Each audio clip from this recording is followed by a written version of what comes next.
Level up patrol na! Level up patrol na! Level up patrol na!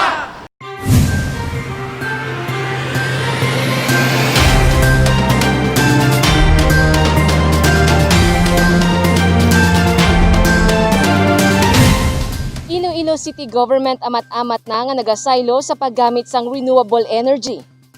Konbensyonal ang mga suga nga ginpang takod sa mga esplanade kag pila ka mga poste sang syudad sa Dalanon. Agod makakinot, nagsugod na sa pagpamutang sa mga solar lights sa esplanade ang mga katapo sang Iloilo City Engineers Office. May kapin 200 ka mga solar lights ang igabutang diri kalakip ang dalan sa Circumferential Road sa Buhang Haro.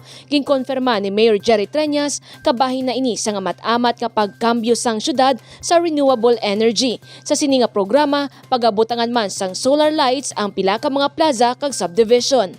May ara na kita nga mga solar lamps nga napamakal, ipamutang tana sa mga subdivisions bala. Kag sa mga plaza para nga makita ang kinsang pumuluyo tano. Hindi at least kung solar bisan brown out gasiga man sa Japon. And sige yun tani because gusto ta mag-amat-amat kambyo na sa solar. Esplanade, ang mga plaza ta, ang mga subdivisions, para nga masulod sa mga subdivisions, nga nabakal na sa syudad, kay tibay na bayaran real property tax nila sa dalan, ngayon na sang syudad. Pamutangan tatanan solar lights. Luyag sang alkalde, buhinan ang paggamit sang fossil fuel.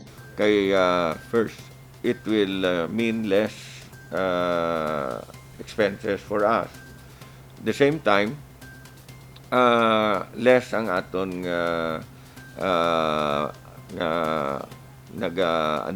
reliance sa fossil fuel.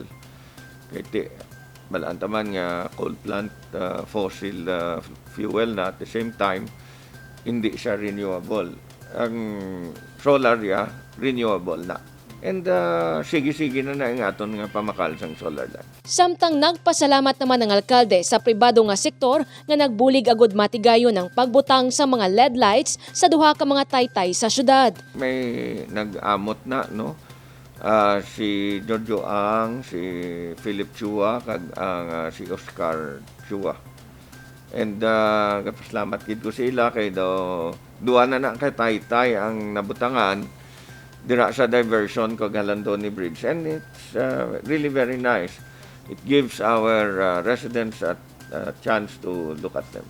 Sa subong matahom kag maduagon nga mga LED lights ang makitaan sa taytay sa Benigno S. Aquino Avenue sa Mandurriao kag Galandoni Bridge sa Esplanade 4. Ang LED light human sa aluminum alloy nga nagdugang pa sa katahom sa mga taytay kag mga esplanade. Jennifer Garcia Hernandez para sa Level Up Patrol. Mga pumuluyo nga naapektuhan sang sunog sa 4 ka distrito nakabaton sang cash assistance gikan sa city government. Isa si Tatay Peter Paul Colin Goles, tumandok sang barangay Oñate de Leon sa Mandurriao sa kapin 42 nga naapektuhan sang sunog. Iya ginkasubo nga ang ila ancestral house ang isa sa mga ginupos sang kalayo, kag ang ila panimalay nakaangkon man sang partial damage. Sa kulbaan kagid kulbaan kagid kay pag-abot sa biro dako na gid ang kalayo. So ang ginakulbaan namon wala nga base may maano ng ibang katao na madalahig.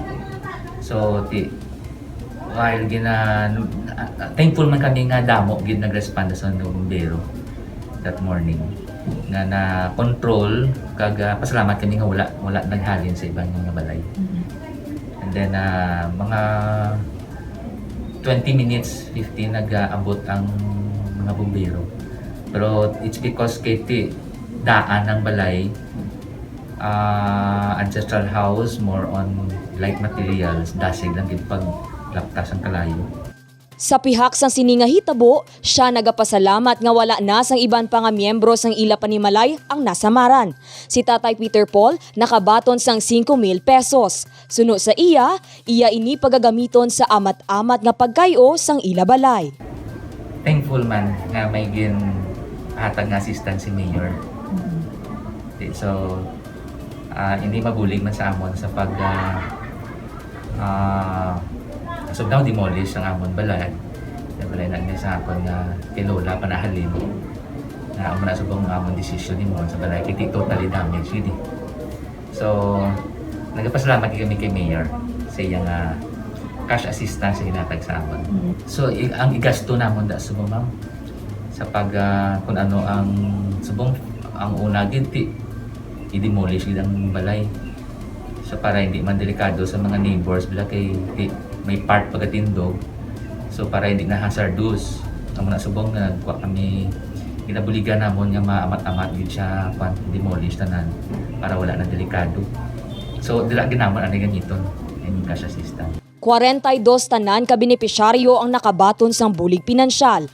28 diri totally damaged ang balay, samtang 14 ang partially damaged. Halin sa distrito sang Molo, City Proper, Arevalo kag Haro ang mga nasunugan. Ginpatigayon sang City Social Welfare and Development Office ang distribusyon sang ayuda. May ara kita nga ginhatagan nga beneficiaries nga 42 ka families. So may ara kita 28 ka totally damaged na houses kag may ara 14 nga partial. So ang total naton magabaton sang 5,000 kada isa. Kag ang aton nga partial magabaton sang 2,000 kada isa. So may total kita nga amount nga 168,000 nga ginhatag subong hapon. Nahibaluan nga nagpaingid ang alkalde sang pondo para sa pumuluyo nga naapektuhan sang sunog. Ang pondo gikan sa Emergency Assistance Program. Dako ini nga bulig sa mga residente sa amat-amat nila nga pagbangon. Dane Raffles para sa Level Up Patrol.